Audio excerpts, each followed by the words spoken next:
dalam setiap keluarga ada salah seorang tu jiwa terpilih ataupun chosen one. Pernah dengar tak? Pemikiran dia, perasaan dia, cara dia lain daripada ahli keluarga.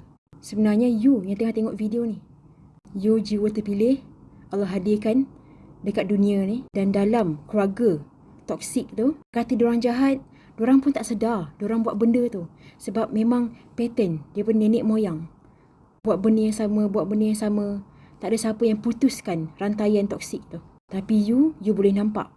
You jiwa terpilih, chosen one, boleh nampak mana yang betul, mana yang salah, mana yang pura-pura, mana yang dia salah tapi disaluti dengan pujian, bangga-bangga, tapi sebenarnya itu salah, tak betul. Tapi Allah letak dalam diri you, dalam diri je ada kelebihan tu, boleh nampak benda tu. Tapi ada ujian ada dalam masa yang sama tu kelebihan Allah bagi dekat you. Tapi ada ujian, sekarang you jadi target untuk bomoh dengan dukun. Sebab bomoh dengan dukun dia kerja. Dia kerja dengan setan jin iblis. Dalam setiap keluarga ada chosen one, ada jiwa terpilih. Dan ada juga dalam ahli keluarga kita, selalunya terdekat, sepupu ataupun ahli keluarga. Sepupu jauh ataupun sepupu dekat, tapi selalu dekat. Dia sebenarnya ejen bekerja dengan dukun bomoh. Dukun bomoh ni, dia bekerja dengan setan, jin iblis. So rantaian dia mungkin selalu kena sihir santau. Tubi-tubi kena sihir. Pelik.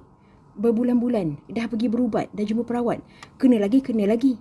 Sebab dorang yang bekerja dengan setan iblis ni nak hancurkan, nak matikan orang yang nampak kebenaran. Walaupun disaluti dengan dengan pujian, bangga-bangga, tapi you nampak benda tu salah, tetap salah. You nampak.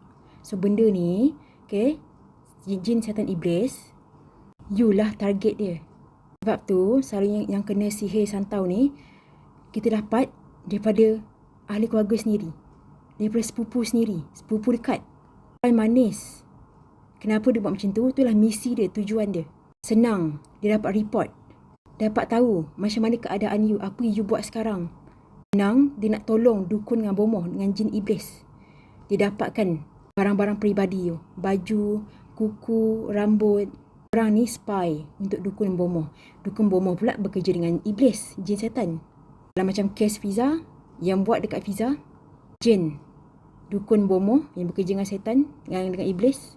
Keluarga Fiza sendiri, sepupu dekat. Hati-hati kerja dengan dukun tu terdekat.